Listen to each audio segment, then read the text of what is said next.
first time, isn't it? Mr. McCann, is this the first time that we have this? No, it's minimum the third time. Really? Yeah. Oh, I'm really getting old, eh? Oh. You're sure?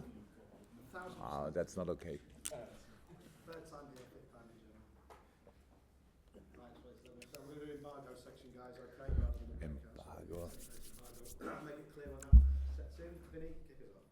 Jurgen, first of all, I have to ask, given that we're getting towards the end of January, what chance is there that you may spring a surprise and still add to your first team squad before that transfer deadline? What's your favorite answer? My favourite answer would be yes, there's every chance that we might make a surprise signing. Why? It just helps build it up, doesn't it? It has keeping. Yeah. No, I saw a few days ago. I saw this show on. I'm not sure that I can say the channel. Only about transfers, and after 2 minutes, I lost it. I thought, which club, which player, unbelievable. So, and if you want, I can say yes, and then you can put Liverpool on the screen. But it's not really likely. But it's life, huh? Always possible, maybe. That won't get used.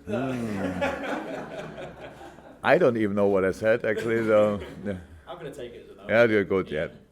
When you look at your squad, obviously, after the other night against Southampton, Daniel Sturridge's performance was highlighted, and statistics show that since 13-14, his average top speed in the Premier League game has fallen.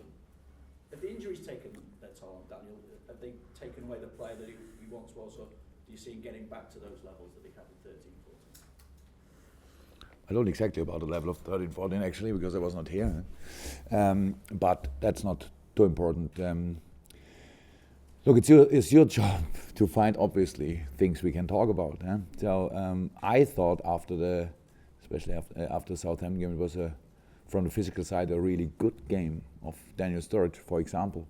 He was really involved from the first until the last second. There was not a big difference between the first half and the second half, all that stuff. Usually, and it's not about speed or anything, Daniel Sturridge scores twice in this game. So that's with the chances he had, but he's a human being, and so he missed the chances, that's all. And of course, longer injuries, more injuries can have the effect that you lose not the speed immediately, but of course that still that 100% trust in your body for sprinting. Ask a sprinter. That's high intense. That means everything. And if you got a few injuries after doing this, then maybe it takes a little bit of time. But it's not lost forever. No, but it's only in this since I don't know since when they measure exactly now in this season. About again a few injuries last season. Since it was always a few injuries, coming back after injury, playing a little bit, then have another. That was the story. So that's not a real problem in this moment. But Daniel is in best age for a football player, and so if he can stay fit, everything will be fine. Is it a case of that getting confidence in his body? Of course, that's for all of us. That's for all of us. Always the same. If you are as a not football player more ill than other people, and you don't think nothing can happen, and you go out in a shirt or something, yeah, and you have everything, scarf and hat and whatever. So that's our experience. Have influence on us. That's how it is. So, but it's not a real thing. I'm fine. I'm completely fine, and that's nothing I think about in this moment. We spoke after Swansea about defensive lapses. After Southampton, we spoke about creating chances but not having them converted. Yeah. When things aren't going for you like that, what can you do differently? Do you do anything differently in terms of your preparation? Between these games, we cannot do a lot because now it's we played on Wednesday, right? So I play tomorrow. So yesterday was recovery. Today is kind of second day recovery, and tomorrow we play. That's how it is. So that's not a lot of things to do in training, and we don't have to do. It's most of the things in football. When you have quality, what we still have, then it's about getting the focus back on different things. So in defense, I think the Swansea game was for me, and I said it after the game, it was disappointing because we should not concede goals like we conceded. I don't said a few times, I don't expect perfection, but of course, concentration in situations like this. In these situations, I couldn't see it as much as I wanted, but that's gone already. Against Southampton, it was a similar game. Not surprisingly, but it's. I think Southampton really plays a completely different style against us. We have a special Liverpool style created meanwhile, and so it was similar to the Swansea game. They had counterattacks. Not all of them were when they had a counterattack because of bad defending or something. So we defended them last time, but of course Loris had 1 or 2, 3. I don't know, 2, 3 saves, really good saves, and that means they could finish. They couldn't score because of we could make a goalkeeper save. So it's not about defending; it's about reacting in a specific situation. It's about keeping your nerves in this situation because you have to play all the time. And I know it's still the funny German talks about the wind, but the wind was an issue in this game for the football playing side, even when I should not mention it. But it was an issue. You saw the ball when in the first half, when the ball, it was a flat ball. First time in my life I saw a flat ball stopping on a football pitch because of wind. But it happened. So, and that's for a football playing side, always it makes it a lot easier. And staying then concentrated, not getting frustrated. And we did well. We created the chances, and we all know, with a little bit of luck, we score already. I don't know what we have to do to change the decisions around fouls or not fouls or handballs in the box. That's part of the game. So if there's a handball, it would be nice if we could hear a whistle. Because and then we would have won 1-0. Do we talk again? And about the same thing. So it's really, the difference is in the detail. What we have to do, we have to stay concentrated. We have to stay, and for me it's no problem. We have to of course, to stay positive, to stay optimistic. It's absolutely no problem because I see always the progress. I speak about the mistakes too, even in public, and then you have another story to write. But I'm really fine. With the situation, I don't like the results, but I see that we're really fighting still fighting for each point, for each little victory, for each big success, all that stuff. So that's what we are doing, and it's the job we have to do. And so I'm absolutely more than okay, and looking forward to the next opportunity tomorrow. Wolves. Jurgen, it's been a disappointing run, of course, since the start of the year. Have you seen a change in the confidence in your players, or is the morale still? Look, now that's difficult. The answer, the question is simple, but the answer is difficult because, again, I don't speak to my friends. I speak to you, and you make of everything a really big story. But how could be the confidence exactly the same after these results than after winning 10 games? That would be really strange. So of course it changed. Of course it has influence, and that's, again, we are all what we do in public, and if we suffer a little bit, and it looks like we suffer a lot and all that stuff, but it's not like this. That's why I say it's a little bit like, it's like building a house, if you want. You start building and you're full of enthusiasm, and you think, oh great, and in half a year, in 1 year, I will live in this house, wonderful surrounding, and then you start in summer, weather is good, everything works well, and the November is coming, and you're still not finished, and now it's difficult. And in this moment, when you stop building, then makes not too much sense. You have to wait maybe sometimes for raining stops and all that stuff, but at the end, you will live in a house when you stay on it, and that's how I understand it.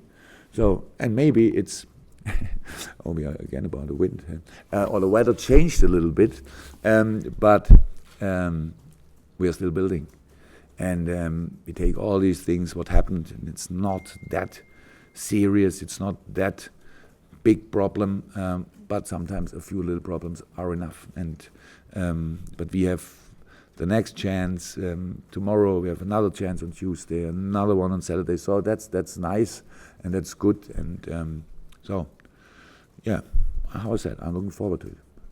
Is it a huge opportunity then to turn things around, getting through to the next stage of the FA Cup, a chance to beat Chelsea at Anfield? Is this a good opportunity? Of course. look, we can play it through if you want. We lose both games, we sit here together, and then bad mood. But when we win both games, then nobody can even remember that we lost the semi-final in the Capital One Cup. That's how the world is. But I have to work with all these performances and to really improve, to make really progress. And that's what we are doing. But of course, these two games, but not only these two games. So Hull yesterday then against Man United. Obviously, it will be not a holiday journey to go to Hull, and that's. Again, hard work, and it's such a decisive moment in the season, and that's good. That's good. Julia? Yeah, can you talk about Paul Lambert? Of course, can we talk? He's a Dortmund legend. Pardon? Each other, don't you? But You and Paul Lambert know each other. yeah. Can you talk a little bit about him and how you think, what kind of character, person Nice. he is? Very well. Character, I don't think that we met often enough that I can say a lot about his character, because I should not. But as I know him, he's a very, very nice man, and especially absolutely Dortmund legend. He won the Champions League with Dortmund. Even when Michael Zorc always said we won the Champions League with 10 men. And Michael Zorc was not even involved, but Paul Lambert was on the pitch, so I'm not sure exactly what he meant with this. But no, he was always welcome at Dortmund, was for a long time, I think. He made kind of so he watched training as part how do you say it, when he had no job. He came over too. Yeah. So watching a little bit, we spoke a little bit. It's too long ago, but I'm pretty sure we made a license together. In Germany, so he made a license in Germany, Fußballlehrer, and so we know each other well. And so I followed always a little bit when he was at Aston Villa. Now, I didn't see too much of Wolverhampton. Now, meanwhile, I saw the last 3 games, but before this, I didn't see too much. But very nice guy, and really happy that we can meet together tomorrow. And But even when he's very nice, I would like to send him home with empty hands. Yeah. So, I think you obviously watched their Wolves' last 3 games, and they went to Stoke and they beat Stoke in the FA Cup as well. What kind of test do you think they will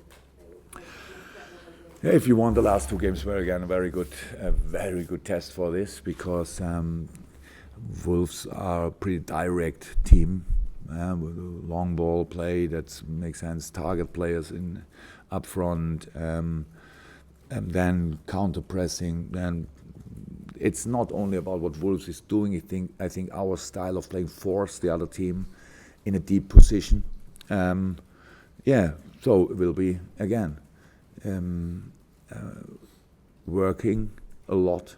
It means a lot of work to do for us, and not a lot of spaces, but.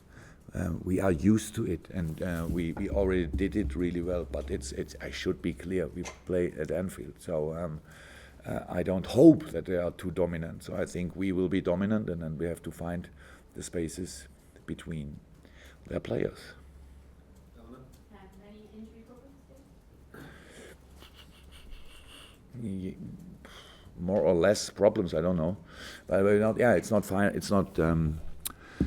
Finding clear who we can line up tomorrow, because it was we had a few knocks after the game and have to wait a little bit, but we'll have enough, and very good team for tomorrow, so we will not make 10 changes or something, but a few changes we have to make, and but a real injury problem. Adam Lallana got a cut, maybe you saw it, so I'm not sure that we should now try if the stitches are really good enough or whatever, but not more. We have to see how Klein is. It would be great for us if he could play. We rested him now in the last game, and hopefully he can be part tomorrow, but we have to see. Oh, sorry, no, you have to ask, because he is happy when we don't speak about them, so maybe we forget one. You're missing a player? Yeah, nothing new about Marko Grujic. Nothing about Ingsi, so we're already a long term. No, we should be quite a good squad. Is it likely to be a slightly more experienced side than played against Liverpool? slightly more. Yeah. Anything? Yeah, so can I just ask about Lazar Markovic, obviously moved to Hull on loan. Now that he's back in the Premier League, does that mean that he possibly has a future still at Liverpool at all? Oh, that's a jump. Yeah, he's still contract. So it's all. Why should I say now? No chance for Lazar Markovic. So if he plays at Hull, if he plays very good against us, then yeah. Then okay, I say when he plays very well against us, then there's no future at Liverpool. But if he makes all the other games really good, then yeah, why not? It's all about he's still a young boy. So and we all know he struggled because of a few injuries in the wrong moment. If he can stay fit and can help Hull, then we have it for us. It's easier to look than what he was doing at Portugal. So that's all, of course. And just to clarify, Lazar Markovic can't play against us. He's not allowed to. It's really Yes. in Germany when you're alone you can play. It's always like this, or it needs to be a part of the contract. That's always still a rule in the Premier League now. So, yes, he has a future.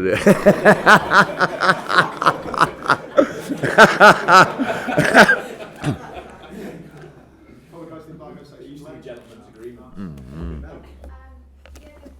Loris Karius' reaction to the criticism he received earlier in campaign and the fact that he was taken out of the firing line. You must be really impressed with his performances and how he's handled everything. Yeah,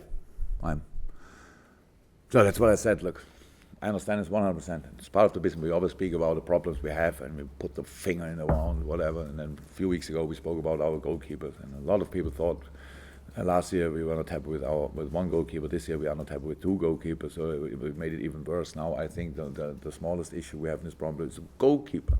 Oh, how nice is this? But they can unfortunately not win the games alone. But it's never in doubt about quality, but it's about timing and things like this. And Simon is doing really well. So another very important thing. So I'm fine with the goalkeeper situation, and hopefully I can say the same on Sunday. So. embargo section now, guys.